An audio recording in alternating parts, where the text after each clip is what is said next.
All right, welcome everyone to our very first deep dive. I am so excited to kick things off Yeah. by digging into the philosophy, believe it or not, Oh, yeah. behind the first episode of Gilmore Girls. Mm-hmm. Who knew, right? I We've know. got articles, we've got analyses, we even have the original Speculation. script for the pilot episode, Ah, so helping us cool. unpack all the themes and the really interesting stuff that's going on sort of beneath the surface of this show about a mother and daughter in a quirky town. Right. And I think it's really fascinating to look at this episode in particular because, we think about all the pop culture references and the witty banter, which we love. Yeah. But there are so many philosophical things that happen right off the bat. Oh, absolutely, and that's what we are going to unpack today. Yeah. So by the end of this deep dive, not only are you going to have some fun Gilmore Girls facts Right. under your belt, but you're also going to have a deeper understanding of some of the big questions the show asks about social class, family dynamics, and what it means to live a meaningful life, right? That's really at the core of it. Yeah. absolutely. Yeah. So to set the scene a little bit, we meet Lorelai and Rory Gilmore, this mother-daughter duo living in the, like I said, quirky town of Stars Hollow, Connecticut. Yep. Rory gets accepted to this very prestigious prep school, Chilton, and Oh, boy. That's sent off. Yeah. a whole chain of events. Yeah, chain of events, family drama ensues, Family drama for sure. and, well, I think one of the most striking things right off the bat Yeah. is Lorelai's decision to leave her family when she was 16 and raise Rory on her own. Especially coming from that background, right? Yeah. That very wealthy, privileged background, that's not really Yeah. what's expected, I think, No, absolutely not. for someone in her position. It's a real challenge to the traditional expectations, especially for women of her social class, Right, exactly. She's supposed to, I don't know, get married, have a debutante ball or whatever. Yeah. Follow in the footsteps Right. of her mother, basically, right? Exactly. But Lorelai's like, nope, I'm going to do my own thing. Yeah. Which I think makes her like such a strong feminist character. Absolutely. Right from the start. Right from the start, yeah. She's forging her own path. And you really see that emphasis on her pursuit of financial independence, too, which, kind of feeds into that whole feminist identity. Totally. Like, even the fact that she's working as an inn manager, Yes. it's not glamorous, Right. but it's hers. It's hers. Yeah. Yeah. She's good at it. She's good at it, and she's providing for her daughter, Yeah. which is, I think, a really powerful statement. Yeah. And her initial refusal to ask her parents for help with Chilton's tuition. Oh, that's a big one, right? Yeah. It really underscores that commitment to like, I can do this myself. Right, to being self-sufficient Right. and not relying on, Yeah. the family money, which Yeah. would be the easy way out, right? Well, and the expectation. The expectation, yeah. Yeah. But of course, life is complicated and Always. it's not always that easy. She ends up needing their help because she wants to give Rory the opportunities that she deserves. And it's such a relatable conflict, Like, how do you balance that? Yeah, it's like, how do you balance your need for independence Yeah. with accepting help when you really need it Right. and when it's for a good cause? Right. And especially when it's for, your child. Yeah. And it's not just, her parents are like, okay, here's the money. Oh, no, there are strings attached. Yeah. Emily's like, We're going to owe us. you're going to come to dinner every Friday night. Yeah. Which, it seems like a small thing. But it's huge. It's huge. It's like, I think it's interesting to think about it this way. Yeah. It illustrates how women's choices are often constrained by the people who have that financial control. Yeah. Right. Like Lorelai wants to be independent, but she's still tied to her parents. To her parents and their expectations and their worldview. Yeah. Because they have the money. Yeah. So it's a really interesting dynamic.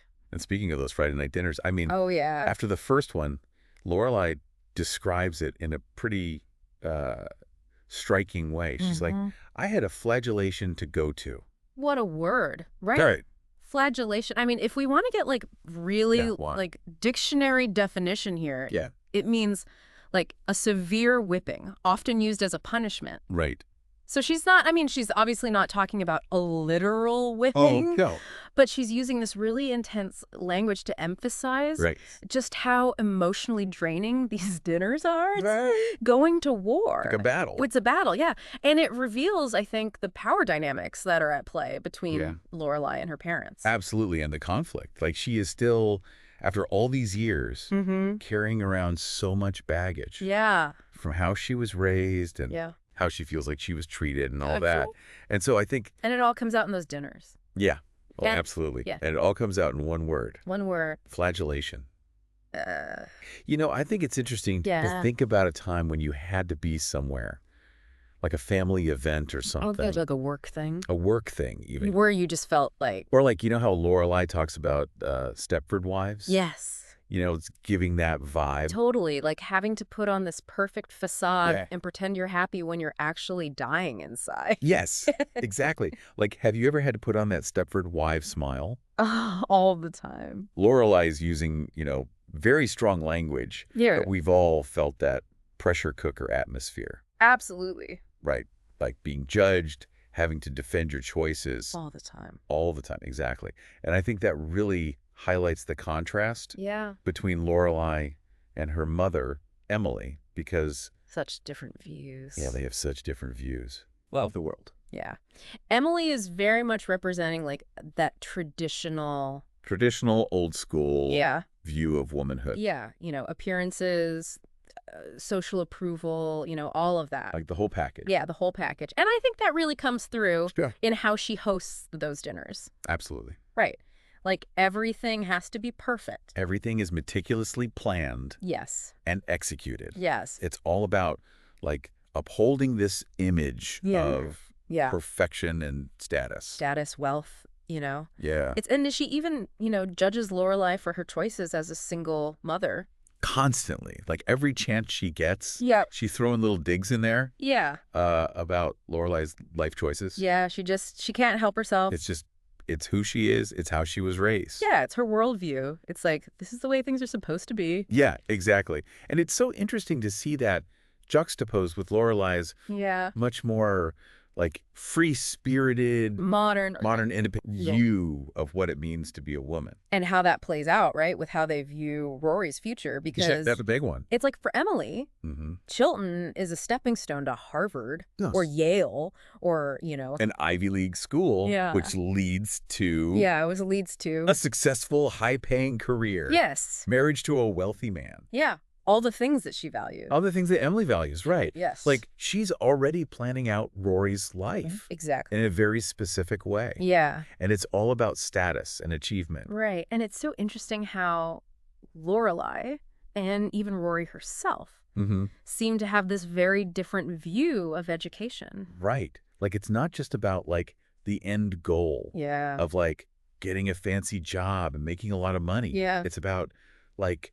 self-discovery, personal growth. Yeah. Like becoming a well-rounded person, you know? Yeah. It's that idea of, have you ever heard of this? Eudaimonia? Oh, eudaimonia, yeah. Yeah. The Greek word. Yeah. That essentially means flourishing, like living a truly fulfilling life. Right. And it's not just about like, you know, material success or, you know, external validation. It's about like cultivating your character and your virtues and living in accordance with your values. That's such a great point. And it really... deep stuff. It is. It's like there's a lot more going on in this show than just... Than meets the eye. Than meets the eye. Yeah. Exactly. Yeah. And it makes you realize that Rory going to Chilton isn't just about, you know, getting a good education. Right. It's about taking a step towards this. Towards living a life of meaning and purpose. Right. Which I think is a really beautiful way to look at it. I think for Rory, it really is a crossroads. Oh, yeah. You know, you have Chilton, which represents this, like, amazing opportunity for academic growth. Yeah. And, like we said, a potential path towards eudaimonia. Right. But then you also have Dean, who represents, you know, her first love and this pull towards... Right, a different kind of happiness or fulfillment. Right, exactly. Okay. Like that more immediate kind of like teenage... Yeah, the butterflies, the exciting... Yeah, the butterflies. Yeah. And it's interesting because her hesitation about Chilton isn't just about Dean, right? Right. It's tied to this anxiety about leaving Stars Hollow. Like, remember when she's trying to convince Lorelai that it's too far? Yeah. Or that it's too expensive? We can't afford it. Yeah. Yeah. It's like she's looking for excuses. Yeah. To stay in this comfortable, familiar world. Yes. Even though I think deep down she knows. Yeah. This is a chance she can't miss. Right. And it makes you wonder, like, how often do we let... Oh, all the time. Fear or uncertainty hold us back from pursuing the things that we really want. From going after what we want. Yeah, absolutely. Yeah. And I love that Lorelai. Oh, she's such a good mom. She is such a good mom. In this episode, she really sees through Rory's excuses. Yeah. And I think she understands the potential pitfalls of choosing a fleeting romance. Right, prioritizing that. Yes. Over, Yeah, a life-changing opportunity. And I think that comes from her own experiences. Yeah. You know, she doesn't want Rory to make the same mistakes that She's she made. Following her footsteps in that way. Yeah, exactly. Yeah. She wants Rory to have the chance to really grow and become independent. Yeah, it's almost like she's paying it forward. Yes. You know, like, I made these mistakes. I want you to learn from them and have a better, a different path. And it's not just Lorelai, right? I mean, you have the whole town of Stars Hollow who is rooting for Rory, even if they're a little bit sad to see her go. Yeah, but like, we're going to miss you, but you got to go. Yeah. You'll do great things. And speaking of Stars Hollow, I think it's so interesting how the setting. It's more than just the setting. Yes. You're right. Yeah, it really is like a character in the show. Yeah. And how it reinforces these ideas about choice and fulfillment. Totally. It represents this like almost idyllic version of small town life. Yes. Where everyone knows each other. Yeah. Everyone's looking out for each other. And there's this real sense of community. Yes, exactly. And it's such a stark contrast to... For the world of like Emily and Richard. Yes, to that world of... Which is all about formality and... Yeah, it's very buttoned up and... Yeah, like appearances. And cold. It's like a cold... Cold and formal. Yeah. Whereas Stars Hollow is warm and welcoming. Quirky. Yeah. Full of interesting characters. Yes. Yeah. You know? And it's a place where Lorelai feels like she can be herself. Yeah. Without judgment. Totally. And that's what draws her to it, right? Yeah. She never felt that sense of belonging. Yeah. In her parents' world. Yeah, and it's interesting how... it subtly introduces that idea of chosen family. Oh, yeah. Versus biological family. Yeah. Because, Lorelai has Luke, Sookie Kirk, Miss Patty. Yes. All these people who are like... Her people. Yeah. Her support system. Yeah. Like, they're the ones who really get her. Yeah. And accept her. And it's such a powerful message because, for anyone who's ever felt like an outsider. Yeah. Or who's had, like, complicated family relationships. Yeah. Yeah.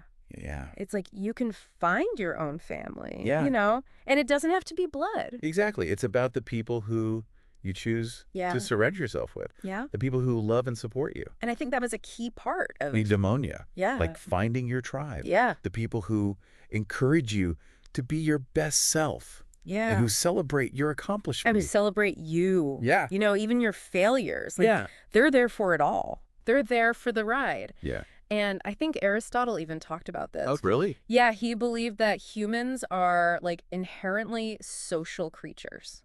Interesting. Yeah. Makes sense. And that we need these connections to truly flourish. Yeah. And Stars Hollow really embodies that, right? It does. It's this place where people genuinely care for each other and where it's okay to be a little bit different.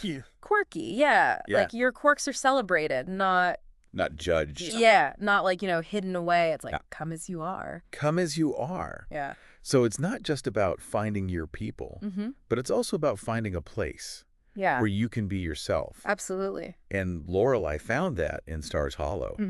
And even though it's a little scary, she wants Rory to have that too. Yeah. To go out and find her own version of that. Yeah, to venture beyond the familiar. And ultimately, that's what Rory does. She chooses Chilton. She chooses to embrace the unknown. Yeah. And to pursue her own version of eudaimonia. Yeah, she takes that leap. She does. Yeah. And it's a really brave decision. It is. And it shows that she's growing. Yeah. And she's becoming more independent. More self-aware. Yeah. Yeah. And it sets up like such an interesting dynamic. It does. For the rest of the series, right? Yes, yeah. Because you have Rory kind of navigating between these two worlds. Yeah. The warmth and familiarity of Stars Hollow. And the challenges and opportunities of Chilton. Yes. And she's trying to figure out who she is and what kind of life she wants to build. Yeah, I mean, it's kind of like Lorelai. It is. Right? She had that choice. Yeah. To stay in that world of her parents or go out on her own. And she chose to forge her own path. Yeah. And now Rory's kind of doing the same thing. Yeah, yeah. And I love that the pilot episode sets that up so well. It does. You know? Yeah. Like, it lays the groundwork for this ongoing exploration of identity and ambition. And what it means to live a meaningful life. Yes. It all comes back to that idea of eudaimonia. It really does. Yeah. Yeah. What does it truly mean to flourish? Yeah. To be authentic. Yeah. To live a life that feels true to yourself. And that makes me think about how that's different than Emily's view of, success and education and all of that. Totally, because for Emily, it's all about prestige and social status. Climbing that ladder. Yeah, climbing that ladder. Yeah. But for Rory, it seems like it's more about curiosity, like intellectual curiosity, personal growth. Yeah. Like becoming a well-rounded person. It's so much more nuanced. It is. It's more interesting. Yeah. And it's about like more than just getting a job. Yeah. It's about developing your mind. Yeah. And your character. And your soul. It's like expanding your horizon. Challenging your assumptions. Becoming an engaged citizen. Yes, exactly. And I think that resonates with a lot of people. Oh, absolutely. Because we all want to be more than just a cog in the machine. Yeah, a cog in the machine, exactly. Yeah. Like, we want to feel like we're contributing to something bigger than ourselves. And I think that's something that both Lorelai and Rory understand, yeah. Like, they want to make a difference in the world. And speaking of making a difference, there's one more thing I want to touch on. Okay. Which is the humor. Oh, the humor. We can't forget about that. We can't forget about the humor. It's like such a signature part of Gilmore Girls. Yeah. The witty banter, the rapid-fire dialogue. It's so delightful. Yeah. It keeps you coming back. It does. It's so rewatchable. It is. Because you always catch something new every time you watch it.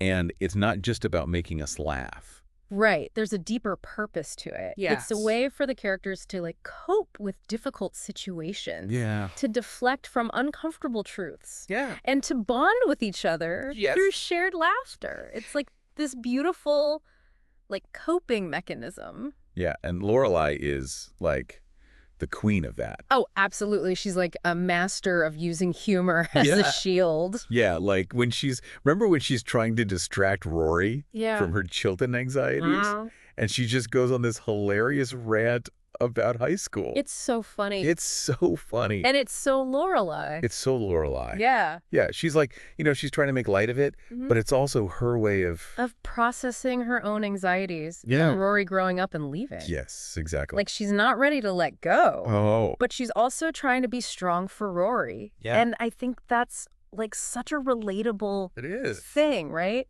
Like we all do that. Yeah, we've all been there. We use humor to deflect, to cope, to connect with others. Yeah, it's a universal human experience. It is, and it's one of the things that makes Gilmore Girls so relatable. So relatable and so enduring. Like, it's a show that really speaks to our shared human experiences. Okay, so we've covered a lot. Feminism, social class. Finding your tribe. All this stuff. The power of humor. The power of humor, yes. Yeah. There's one thing we haven't talked about. Okay, what's that? Rory's dad. Oh, right. It's interesting how he's like this absent figure. Yeah. But his absence is so present. Yeah. Yeah. We get these little glimpses of him. Yeah. Through Lorelai's memories, Richard's questions at dinner. Yeah. The box of books that Rory gets. It's almost like this mystery. It's like a ghost, like a haunting almost. Yeah. Like, who is this guy? Yeah. What was his relationship with Lorelai really like? And what's his relationship with Rory going to be? Right. Yeah. It adds this whole other layer of complexity. Yeah, like this underlying tension. Yeah, to the family dynamic. Yeah. And it just makes you think about how even when a parent isn't physically present, like their absence can still have a huge impact on the family. On everyone, yeah. Yeah. Like Rory is obviously curious about him. And you can tell that Lorelai has some unresolved feelings. Oh, yeah, absolutely. Yeah. Some baggage there, Yeah. Which I'm sure we'll unpack in future deep dives. But oh, definitely. There's a lot to explore there. Yeah. And it also ties back to, what we talked about with chosen family. Right. Because Lorelai has created this life for herself. Yeah. And for Rory. That doesn't include him. Yeah. But he's still out there. He's still Rory's father. Yeah. Biologically. Biologically, yeah. And you can't just erase that. Right. No matter how hard you try. And it raises this question that I think the show grapples with throughout its entire run, which is, what does it actually mean to be a family? What does it mean? Yeah. Is it blood? Is it the people you choose? Is it shared experiences? Is it all of those? Is it something else entirely? Yeah. And I don't think there's an easy answer. No. But I think that's what makes the show so great. It doesn't give you easy answers. It makes you think about these complicated things. And it presents, like, all these different... Concepts. Yeah, different ways of being a family. Yeah, yeah. And I think that's one of the reasons why...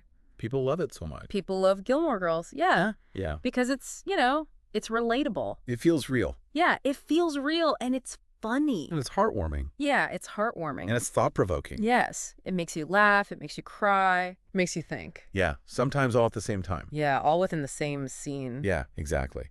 And I think we have to give credit... your creators. ...to the creators. Yeah. For creating such a brilliant show. They did such a good job. They did. Like, packing so much into it. Into one episode. Yeah. And setting the stage for, like... for this whole world. Yeah, for this whole world. Of Stars Hollow. And all the stories that come out of it. Yeah. It's pretty amazing. It is. I mean, I don't know about you, but, like, rewatching this episode for this deep dive, I was like...